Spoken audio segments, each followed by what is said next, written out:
Come on in. Please bring your discernment. Let's have a conversation. One of the things that I've noticed through humanity that we all have gone through is some form of suffering, right? And so what I have learned is that with suffering, we can look at it with 2 points of view. We can look at it of as to like, what did I learn from this suffering, and how can I help someone from what I've gone through? Or we can look at it in a sense of, why me? Why did I have to go through that? Or why did this happen to me? Why does this continue to always happen to me, right? And so when we look at it in these two forms, no matter which way we're looking at it, we can come to the understanding that when we look at it with the point of view as to, how can I help others with this? What was it that I needed to learn here, and how can I deliver this message to other people? The suffering stops, right? It sucides, right? Now, if we remain stuck in the as to why did this happen? Why do people do this? Why do these events continue to happen to me? We remain in a loop of suffering where this now manifests different realities for ourselves, whether that would be an illness, a disorder, an attachment, whatever it may be. It would be something negative, right? And we'll usually be stuck in a loop in something that we don't want for ourselves, because we have not gained a lesson out of it.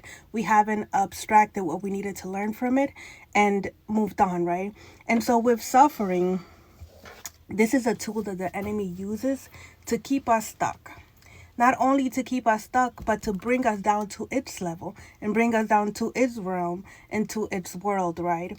And so when we look at it with the powers at work in humanity, we can see how suffering has been used as a tool to invoke fear, to invoke failure, to suppress our authentic selves, and to keep us from learning who we truly are, right? And so in different cultures, we have seen how suffering, how mistreating others, how abuse, neglect has been used to keep these certain people stuck, to keep these certain people in bondage, to keep these certain people in a loop of, this happened to my ancestors, this happened to such and so, and here we are, right? And what that does is that it prevents us from remembering who we are. When I use the term remember, I want to break that down.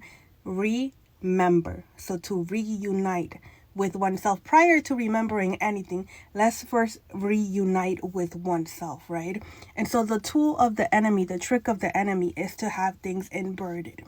To have you thinking that, a demonic attachment, a demonic being will look a certain way, right? When in reality, that being will look just like you and I, right? It will be the person holding your hand. It'll be the person hugging you. It'll be the person who's supposed to take care of you, right? And so some of these people also use that as well within families, within bloodlines. They use suffering as a tool to keep individuals stuck, right? And so I refer to the term chosen beings, right? I refer to the term of having a higher consciousness, right? And so when I speak about suffering, these people who I speak on, who are chosen, they've endured a lot of suffering, right? And so once they have been broken to a point of choosing themselves, to a point of doing the work that they came here to do, and breaking those generational curses, breaking those demonic attachments in the bloodline, right? Healing themselves. They come to the reunion with themselves. And when they reunite with themselves, they find the God within them. And by doing so, they're able to heal themselves and activate their spiritual gifts from within, right? And so this is a process in where it looks very selfish, where these people are truly just going within, minding their business, breaking generational curses, clearing out any karma in the bloodline, and choosing to heal no matter what.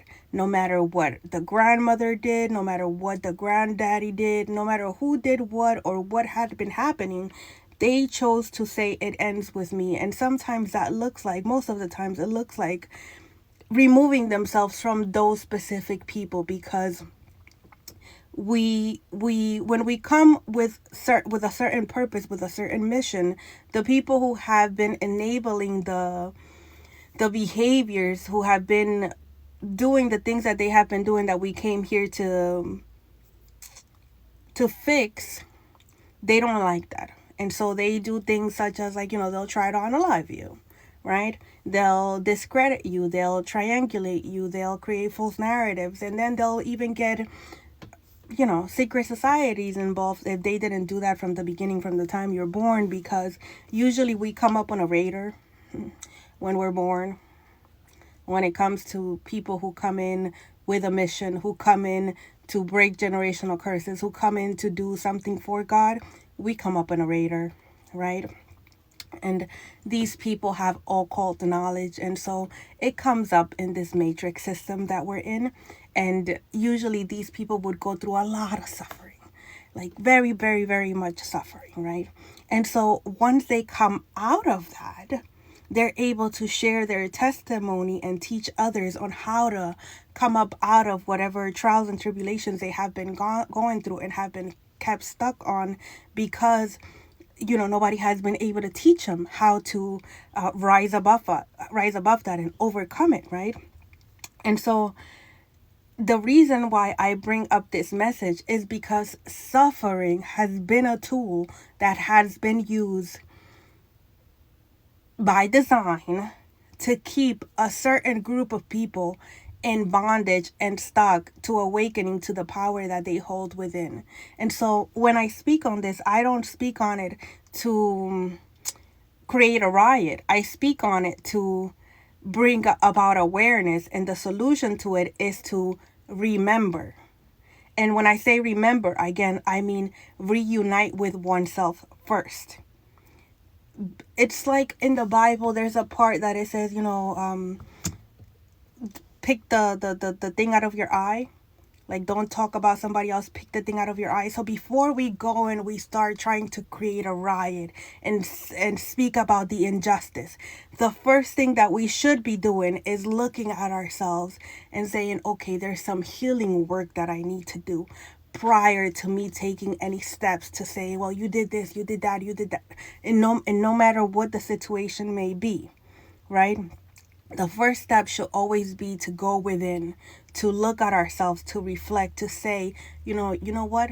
I have gone through this. How can I overcome it, right? And one of the ways to deal with suffering is to make that suffering subside, is to be able to help others heal based on the experiences that we've gone through. So it wasn't all for nothing, right? Finding purpose in the suffering, finding purpose in what we've gone through, to the point where we're able to, with our experience, invite others to heal themselves as well, right?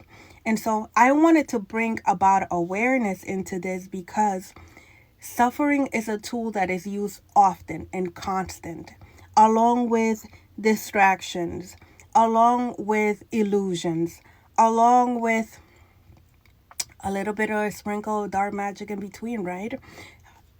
The solution to all of this is to put the focus back on us and choose to heal.